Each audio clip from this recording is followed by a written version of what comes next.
उसे एक ऐसा मॉडिफिकेशन सिरम इंजेक्ट किया गया था जिसमें जानवरों का डीएनए मिलाया गया था। ये एक ऐसा सिरम था जो इंसानों को सुपर ह्यूमन में बदल सकता था ताकि वे एलियन प्लैनेट्स पर भी जीवित रह सके। लेकिन इस सिरम की वजह से उसके शरीर के अंदर बहुत बड़े बदलाव शुरू हो गए। वो आधे घंटे तक पानी के अंदर अपनी सांस रोक कर रहा, फिर उसने अपना मॉनिटरिंग सूट उतार दिया और पानी के अंदर तेजी से तैरने लगा। जब वह वापस बाहर आया तब तक पूरे 45 मिनट बीत चुके थे। ये वह समय था जब पृथ्वी पर जीवित रहने लायक लगभग कुछ भी नहीं बचा था। जो भी रिसोर्सेज बचे थे वे बेहद सीमित हो चुके थे और दुनिया के अलग अलग देश उन पर कब्जा करने के लिए युद्ध लड़ रहे थे। इसी ग्लोबल क्राइसिस के बीच हमारी मुलाकात रिक और उसके परिवार से होती है। रिक, उसकी पत्नी अबी और उनका बेटा एक बहुत बड़ी लग्जूरियस मैंशन में लाए जाते हैं। वहाँ पहुंचकर पूरा परिवार राहत महसूस करता है क्योंकि बाहर की बर्बाद दुनिया के मुकाबले ये जगह सुरक्षित दिखाई देती है। जल्द ही उन्हें पता चलता है कि वहाँ 13 और फैमिलीज भी रह रही हैं। उन सभी को एक स्पेशल रिसर्च प्रोजेक्ट के लिए चुना गया था जहां साइंटिस्ट्स उन पर एक्सपेरिमेंट्स करने वाले थे। फैसिलिटी के अंदर रिसर्चर्स और डॉक्टर्स की एक बड़ी टीम पहले से मौजूद थी और प्रोजेक्ट की तैयारी कर रही थी।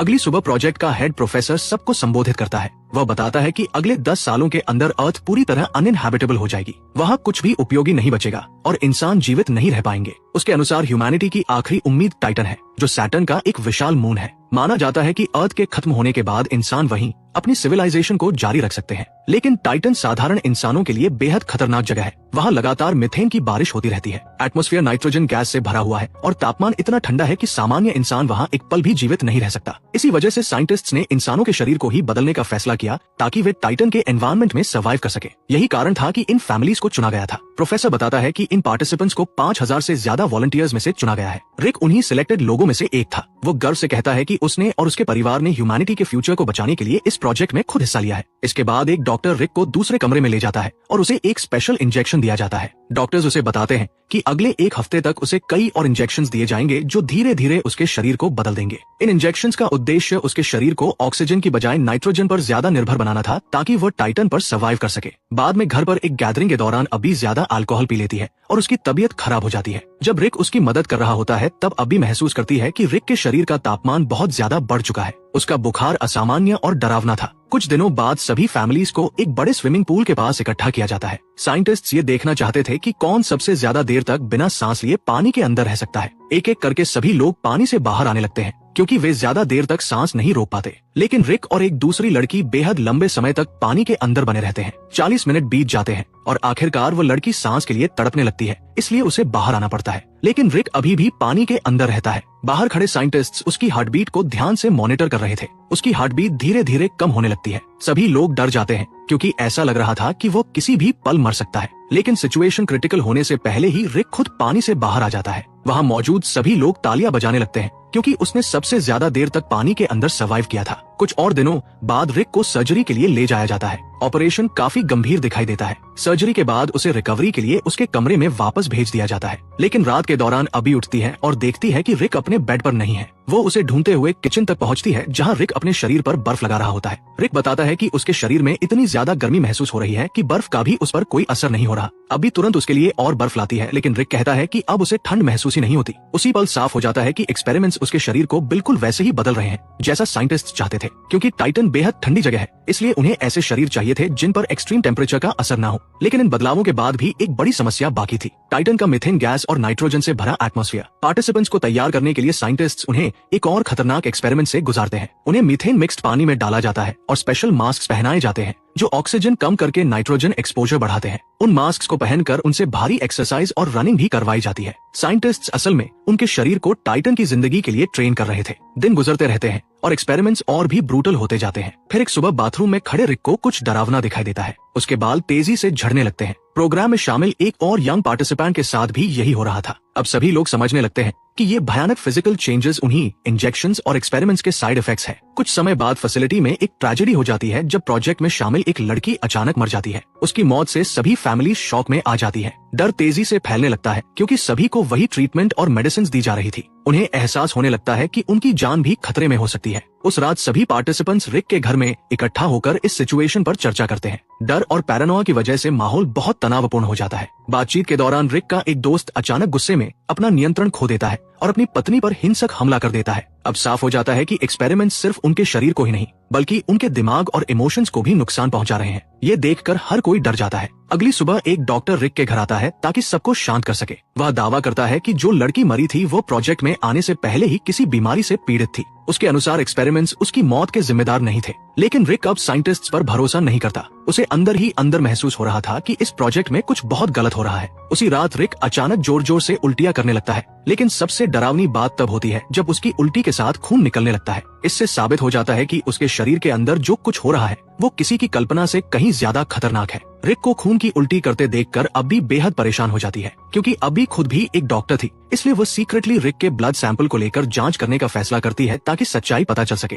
अगले दिन रिक को फिर से एक वाटर एक्सपेरिमेंट में दिखाया जाता है, लेकिन इस बार उसके साथ कुछ बेहद डरावना होने लगता है। उसकी स्किन धीरे धीरे छिलने लगती है। अपने शरीर को इस तरह बदलता देखकर रिक बुरी तरह डर जाता है। इसी बीच अभी लैबोरेटरी में रिक के ब्लड सैंपल की टेस्टिंग करती है। जब वो ध्यान से एनालिसिस करती है तब उसे एक शॉकिंग सच्चाई पता चलती है। रिक के शरीर में बड़ी मात्रा में अननोन केमिकल्स और मॉडिफाइड सब्सटेंसेस डाले गए थे, जिनके बारे में साइंटिस्ट्स ने कभी उन्हें नहीं बताया था। अब भी तुरंत समझ जाती है कि प्रोजेक्ट उनसे बहुत बड़ी जानकारी छिपा रहा है। वो हेड प्रोफेसर का सामना करती है और जवाब मांगती है, लेकिन प्रोफेसर उसके सवालों से बचता रहता है और कुछ भी बताने से इनकार कर देता है। उसकी चुप्पी अब्बी के शक को और मजबूत कर देती है कि ये एक्सपेरिमेंट उनकी सोच से कहीं ज्यादा खतरनाक है। कुछ समय बाद रिक की एक और सर्जरी की जाती है, इस बार उसकी आंखों पर। इस ऑपरेशन का उद्देश्य उसे कंप्लीट डार्कनेस में भी साफ देखने की क्षमता देना था, ठीक वैसे ही जैसे टाइटन पर सर्वाइव करने वाले किसी क्रीचर की होती है। लेकिन सर्जरी के बाद जब रिक घर वापस आता है तो अचानक उसकी आंखों से खून बहने लगता है। अब्बी घबरा जाती है और तुरंत उसे वापस हॉस्पिटल ले जाती है। एक बार फिर अब्बी प्रोफेसर से सच्चाई जानने की कोशिश करती है।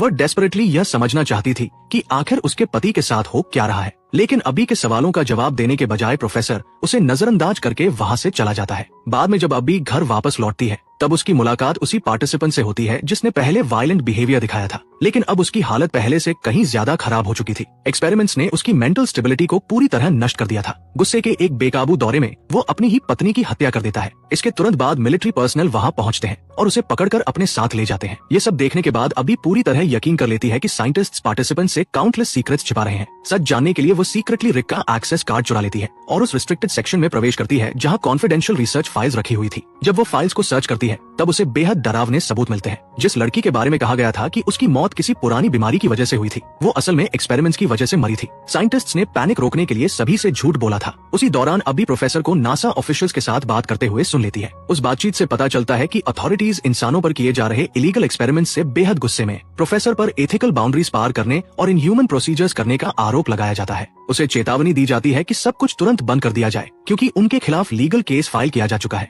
अगले दिन प्रोफेसर खुद रिक और अब्बी के घर आता है। इस बार वो आखिरकार उन्हें सच बताने का फैसला करता है। वो स्वीकार करता है कि ये सारे एक्सपेरिमेंट्स ऐसे इंसान बनाने के लिए किए जा रहे हैं जो टाइटन पर सर्वाइव कर सके, लेकिन वो यह भी मानता है कि साइंटिस्ट्स खुद भी इन ट्रांसफॉर्मेशंस के अंतिम परिणाम को पूरी तरह नहीं समझते। वो समझाता है कि हर इंसान का डीएनए अलग होता है, इसलिए हर पार्टिसिपेंट मेडिसिन और प्रोसीजर्स पर अलग तरह से रिएक्ट करता है। इसी कारण साइंटिस्ट्स ये एक्यूरेटली प्रेडिक्ट नहीं कर सकते कि ट्रांसफॉर्मेशन के बाद हर इंसान कैसा बनेगा। हालांकि प्रोफेसर के अनुसार रिक अलग था, क्योंकि उसके शरीर ने एक्सपेरिमेंट्स को सहने की असाधारण क्षमता दिखाई थी। प्रोफेसर आगे बताता है कि ट्रांसफॉर्मेशन प्रोसेस पूरा होने के बाद सब्जेक्ट साधारण इंसान नहीं रहेंगे। उनके शरीर इवॉल्व होकर एक बिल्कुल नई स्पीशीज में बदल जाएंगे, जिसे खास तौर पर टाइटन के लिए डिजाइन किया गया होगा। इन क्रीचर्स को होमो टाइटन कहा जाएगा। फिर भी साइंटिस्ट्स अभी तक ये नहीं जानते थे कि ट्रांसफॉर्म लोगों का फाइनल अपीयरेंस कैसा होगा, क्योंकि हर किसी का डीएनए अलग तरह से रिस्पॉन्ड करता था। ये सब सुनकर रिक और अब्बी दोनों पूरी तरह शॉक्ड और टेरिफाइड हो जाते हैं। लेकिन अब तक रिक का ट्रांसफॉर्मेशन इतना आगे बढ़ चुका था कि उसे रोकना लगभग असंभव था। बाद में रिक की आंखों पर एक और सर्जरी की जाती है, जो सफल रहती है और उसे अंधेरे में देखने की क्षमता मिल जाती है। उसका शरीर धीरे धीरे टाइटन जैसी कंडीशंस के अनुसार और ज्यादा अडैप्ट होने लगता है। अब वो लंबे समय तक पानी के अंदर रह सकता था और आसपास की मूवमेंट्स और वाइब्रेशंस को असामान्य तरीके से महसूस कर सकता था। समय गुजरने के साथ एक्सपेरिमेंट से गुजरे बाकी सभी पार्टिसिपेंट्स एक एक करके मर जाते हैं। केवल रिक और उसका एक दोस्त ही इस हॉरिफाइंग ट्रांसफॉर्मेशन प्रोसेस में जीवित बचते हैं। जब अब्बी बाद में लैबोरेटरी में रिक से मिलने जाती है तो उसकी अपीयरेंस देखकर वो दंग रह जाती है। रिक पूरी तरह बदल चुका था। उसके शरीर के सारे बाल गायब हो चुके थे और उसके कान भी नहीं रहे थे। अब वो मुश्किल से इंसान जैसा दिखाई देता था। इन भयानक बदलावों के बावजूद रिक अभी भी अब्बी और अपने बेटे को पहचान लेता है, लेकिन एक और टेरेबल साइड इफेक्ट सामने आता है। अब वह सामान्य तरीके से बात नहीं कर सकता था। उसका ट्रांसफॉर्म शरीर उसे केवल बेहद लो फ्रीक्वेंसी साउंड्स के जरिए कम्युनिकेट करने की अनुमति देता था, इतनी गहरी फ्रीक्वेंसीज जिन्हें सामान्य इंसान सुन भी नहीं सकते। आखिरकार रिक को वापस घर भेज दिया जाता है, लेकिन रात के दौरान उसका बचा हुआ दोस्त अचानक वहाँ पहुँचता है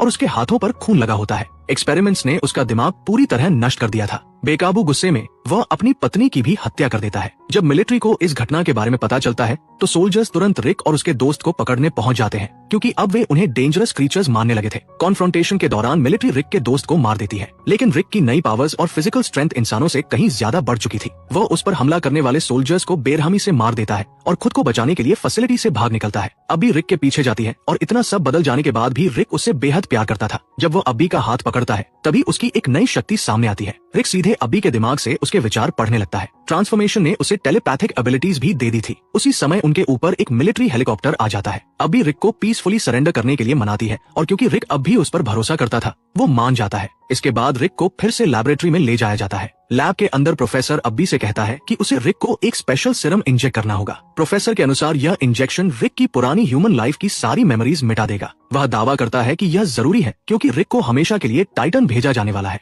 जब अब्बी इंजेक्शन लेकर रिक के पास जाती है तब रिक बुरी तरह रेजिस्टेंस करता है, क्योंकि वो अपनी पत्नी, अपने बेटे और अपनी पुरानी जिंदगी की यादें खोना नहीं चाहता था। लेकिन अब्बी केवल इंजेक्शन लगाने का नाटक करती है। इसके बाद अब्बी अपने बेटे और एक दोस्त के साथ फैसिलिटी छोड़ देती है।